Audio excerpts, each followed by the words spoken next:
Three, two, one. Roll the footage.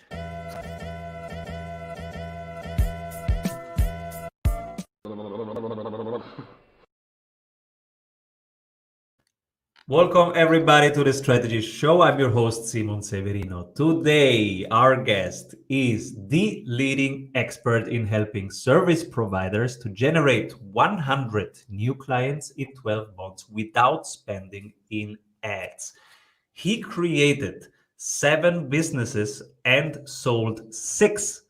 Hello everybody, Michael Griffith. Hello, sir. Good to be with you. How are you? So cool to have you here. Michael, you have sold 6 businesses. Do you really need to still work? But this is the passion. I finally found one where it wasn't just filling a gap for the sake of filling a gap. This is the one that gets me up when the kookaburras start singing and I don't need an alarm. And it's the fun one that's fun every single day. So I wouldn't be doing anything different. So cool. This is pure passion. We will unpack with Michael his 3 CEO tips. First, create systems as soon as possible. Second, learn to leverage as quickly as possible. And third, you will always stuff up, so just deal with it and keep working on the next solution. Michael, what are you currently creating?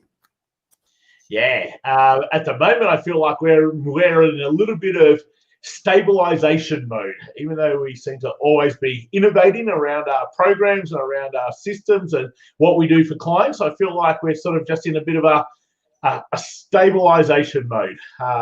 We recently really just integrated a whole bunch of our charities into our programs. So that was very exciting, so that now people within our programs are helping create a bigger impact in the world with helping children in not so well off areas be able to get an education, and rescued animals and helping them with medical treatment and food. And so it's been really nice over the last sort of 5-6 months to see this all come together, where we had some charity arms and then obviously our business arms, and then to be able to merge so that we could really integrate contribution into our business. So that's been really exciting to see happening sort of over the last few months. Beautiful. Now I can feel the passion, and of course, if it's something that can improve the real life of real people, this is what, of course, helps you stand up every day and just improve stuff. Beautiful. All right. Before we go to your 3 juicy CEO tips, let's go through the segment of the show that we call the Strategy Award.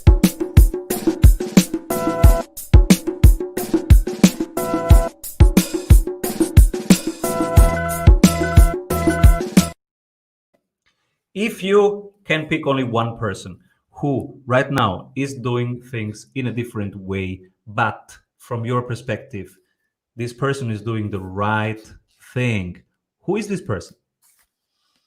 Yeah, so there's a gentleman here in Australia, up in Brisbane. His name is Rob Nixon, and he's actually a business coach for accountants and help accountants be able to reach 7 figures in profits, working less time than what they've ever worked before. The thing I love about what Rob does, and I could just sit and listen to him talk forever, is he really understands the key activities. There's only 2 or 3 key activities that you need to do, and measure your numbers. Just measure everything through your numbers. And being a former accountant and being in that world for 20 plus years, but it's just, yeah, it blows my mind just how simple you can make it. And his business absolutely thrives. So like a $500,000 a month business working just with accountants, and everything is just simply, hey, you do a handful of things really well, which is all about just having the right strategy, and the strategy according to the numbers that you want to make, then business becomes really easy. And it's couldn't be closer to the truth. So cool. And it resonates a lot also with what our coaches do, because when you go through our coaching program for business owners, The first thing, they set three goals with you, but then three numbers. It's really numerical progress. Every 7 days, you just watch three numbers go either up or not. But you always look at these three numbers visualized in a dashboard, and that's the heart of the whole sprint. So beautiful.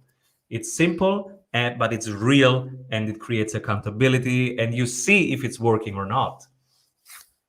Yeah, Beautiful. 100%. Yeah. So, and this is also a system of creating accountability and seeing if you are winning or not. You are very, very about systems. So, your first CEO tip: create systems as soon as possible. Why? Yeah, I sort of talk about you've got four stages of business. Most people feel like they go into business and yeah, I'm a business owner. No, stage one to me is you're a business worker. You sort of go, how do I put food on the table? How do I keep roof over my head? How do I look after my immediate family? You do everything you possibly have to do as a business worker. Your business sort of doesn't operate unless you operate. So you're not quite a business owner yet. And a lot of the time during that phase, yeah, I hate the word hustle, but that's pretty much what you're doing. You're doing whatever you have to, wherever you can. You're pretty much accepting every piece of work you possibly can because it's all about sort of survival. And then you start going into business owner mode.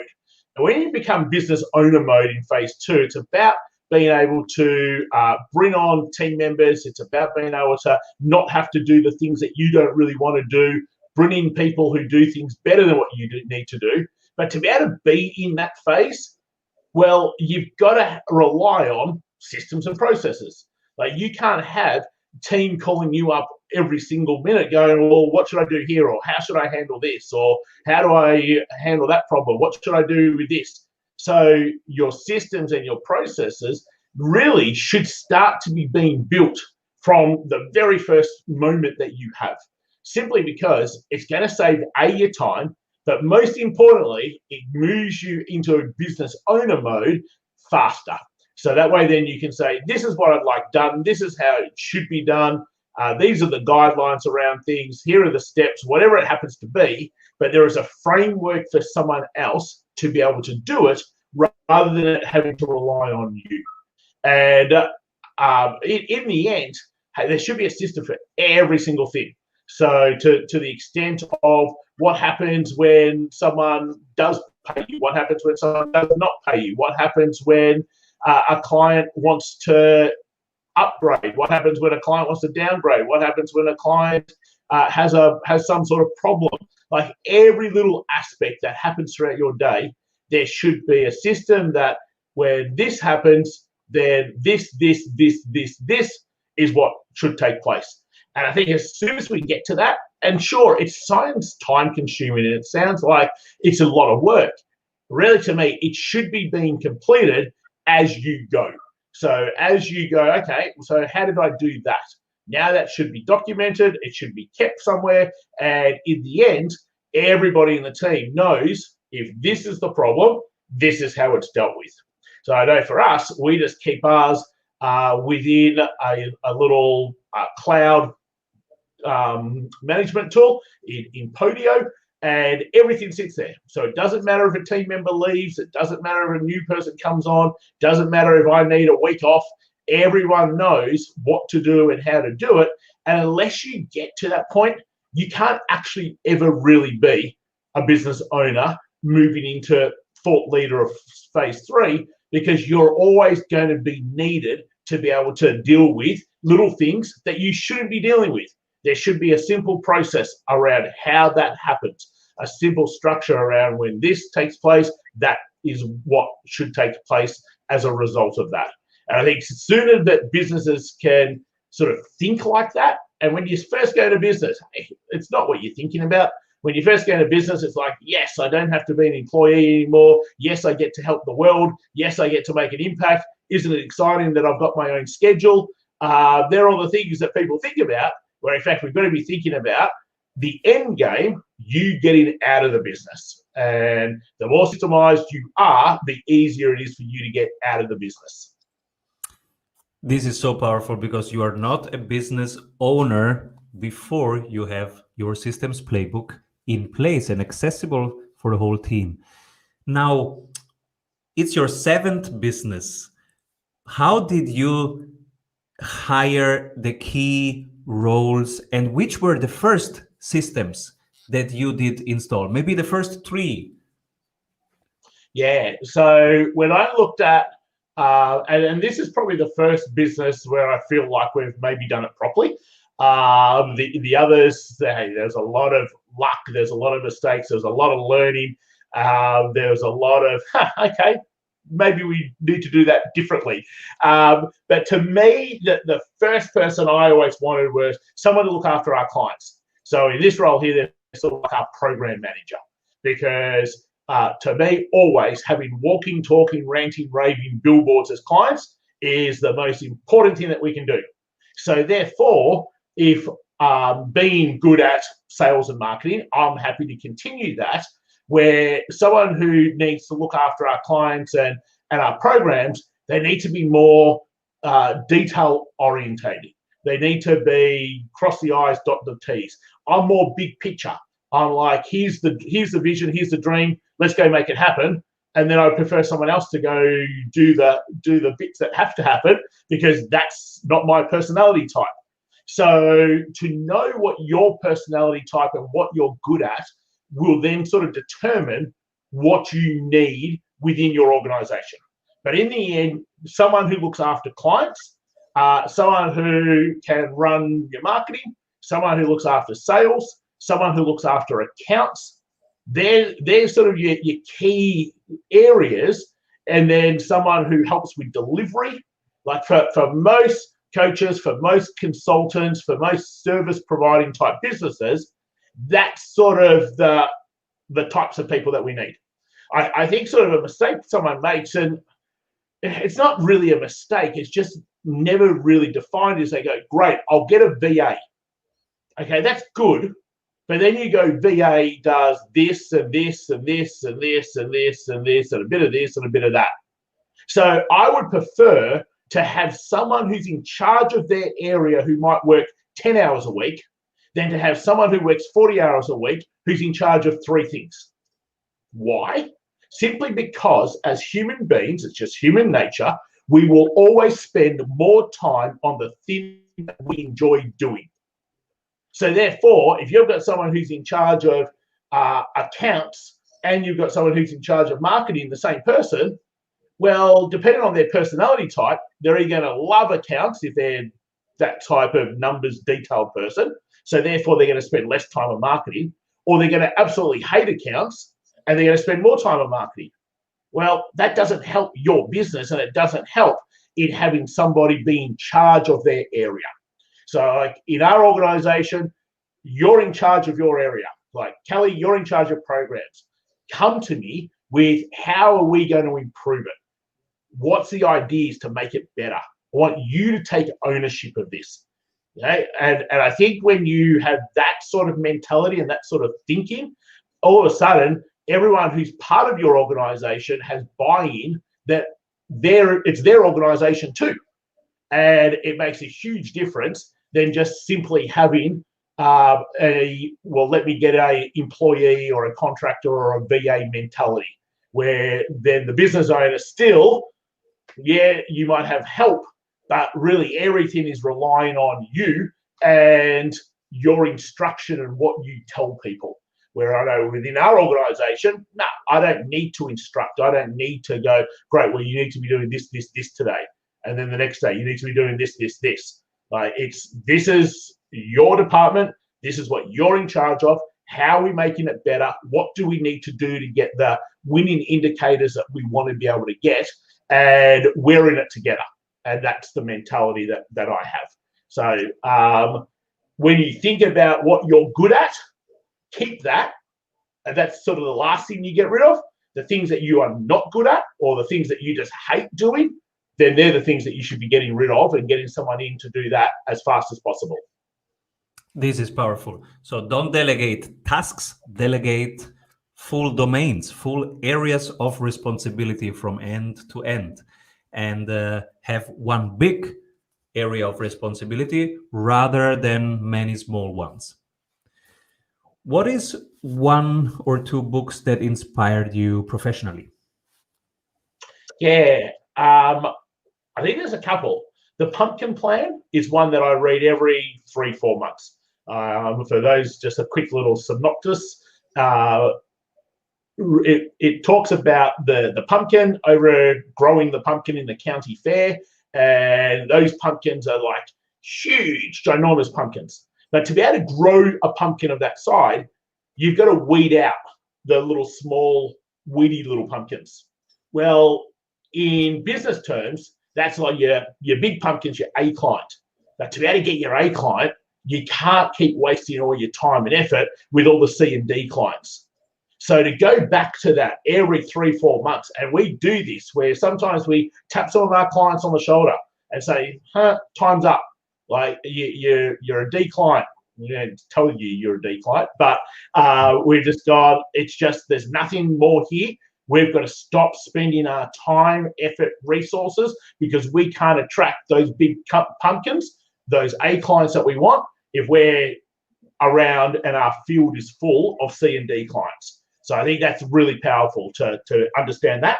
There's another one called Outwitting the Devil. It's, I won't go, it's not your average read. It's on the hard side of it. But in terms of the power of self-development and self-awareness and conscious awareness and really probably challenging your thinking, I think that's amazing. And then there's one, I'm huge on human behavior and how our brain works and human psychology. I just love that. So there's one called Brain Rules, and that is just for someone to really understand marketing, I suppose to the extent that we do. Marketing is just human behavior, and it's understanding humans, and it's understanding brain chemicals, and it's understanding a 2 million-year-old brain and why it does what it does. And I think that's a really good one too. So they're probably the three that really stand out at the moment: Outwitting the Devil, The Pumpkin Plan, and Brain Rules. Thank you. And then we go to your second CEO tip: learn to leverage as quickly as possible. Can you unpack that? Yeah, love to. So I suppose the first place that we should be leveraging is in our marketing. And it's one of the things that we talk about within that $1 million referral system that we're all about, is leverage through partnerships. So that should be the first place that we should be leveraging. So many business owners, I don't know what it is, that feel like they've got to do everything themselves. I don't know, maybe it's a badge of honor or something, where it's not. It's hard work to do everything yourself. And most importantly, it's slow to have to do everything yourself. So to be able to leverage, it really just opens up so many more doors and opportunities, and it allows you to be able to get into places and networks that, hey, you probably would never have got into before. So around leveraging through partnerships, that one is all about find people who sell to the same people you sell to, and they've got a pool of people. So like, for example, we work a lot with business coaches. So rather than me just going and trying to find a business coach here and there and everywhere, whereabouts are they all? Well, there's schools that have business coach certifications. Well, that's where leverage through partnership, where we could get in front of 1,000, 5,000, 10,000, 50,000 people. Well, that's a much smarter way of being able to grow a business than simply me trying to go and find one by one by myself. But leverage can be in so many other ways. Leverage other people's money, leverage other people's time, leverage resources. So I think we've got to get to the mentality of it's not a badge of honor to do everything yourself. In fact, the less you do and the more leverage you are, that's how our mindset should be. I actually don't ever want to do anything myself. In fact, it annoys me if I'm taking the slow way rather than the fast way. But that is a mindset, and it's not easy to get at the very beginning. It's just when you do it often enough, that's what you end up, how you end up thinking. Because like right now, you probably have an association, a club, a group that has all of your people. What's stopping you from going and building that relationship? I remember one of our, business 4 or 5, which was a big marketing agency. And every one of our previous businesses, we've grown to huge numbers and therefore been bought out fairly quickly because we've leveraged where everybody else was. And in that marketing agency one, I met someone by mistake. And if I didn't have this mindset, this wouldn't have happened. So I met this person by mistake who was a business development manager for Amex business card holders. And so they've got all these businesses with their Amex business card in, this is back in 2010, 11. Social media wasn't all that big. He knew what I did. He said, oh, would you run a webinar for our Amex business card holders on how to use social media? Yeah, of course, not a problem. Thinking, I've run webinars before, like 30, 40, 50 odd people, and we'll get to teach them for a little bit and it'll be great. 8,400 people turned up on that webinar. Within like 6 weeks, we had a couple thousand new clients leveraged through partnerships. Like for me to go and do that myself would have taken years. And that's the way of thinking. So when you can think about how am I leveraging? Okay, if you don't have the funds, not a problem. How do you leverage to be able to get the funds using other people's money? If you don't have the time, not a problem. How do you leverage other people's time to get enough done rather than you having to do it all yourself? It's just simply the question you ask yourself, how can I better leverage in this situation, will start allowing you to leverage as quickly as possible. This is so powerful, people. Learn to leverage as quickly as possible. And Michael here has just gave you a full checklist. And it starts with your mindset, with thinking bigger. Okay, you don't have the time. How can you leverage the time of others? That's the shift. The shift is you don't have to do it alone. You can leverage resources, time, network, your surroundings, your knowledge, your tools. Absolutely powerful. CEO tip number 3. You will always stuff up. How to deal with that? Yeah. Our 2 million-year-old brain was created back then to protect us from the saber-toothed tigers and the wild animals. That's what it was created for.